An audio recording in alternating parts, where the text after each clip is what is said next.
महत्त्वाच्या व नाजूक विषयाची संदर्भात आपणांना विनम्र आवाहन करण्यासाठी मी आपल्या समक्ष आलेलो आहे। आपल्या जिल्ह्यामध्ये मुलींच्या जन्माचं प्रमाण सातत्याने कमी होत आहे आणि अतिशय चिंतेची बाब ही आहे की हे असमानता जी आहे ती उद्या भविष्यामध्ये सामाजिक प्रश्न निर्माण करणारी आहे।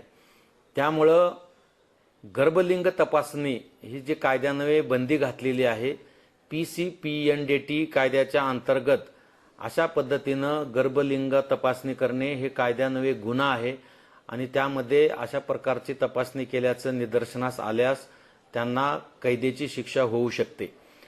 सद्यस्थितीमध्ये छत्रपती संभाजीनगर जिल्ह्यामध्ये ग्रामीण आणि शहरी भागामध्ये काही असामाजिक संघटना किंवा असामाजिक व्यक्ती यांच्याकडून चोरून छपून ट्रॅक्टरमध्ये, ट्रकमध्ये किंवा ॲम्ब्युलन्समध्ये गर्भलिंग तपासणी करत असल्याची प्राथमिक माहिती प्रशासनाला मिळालेली आहे।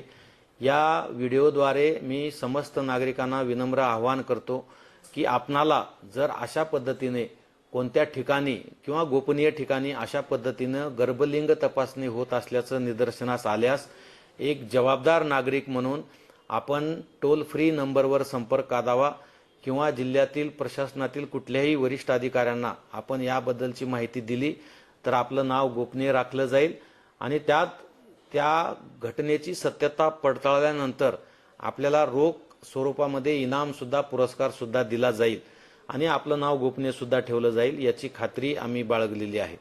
त्यामुळे आपण निश्चिंतपणे अशा असामाजिक प्रवृत्तीला आळा घालण्यासाठी समोर या।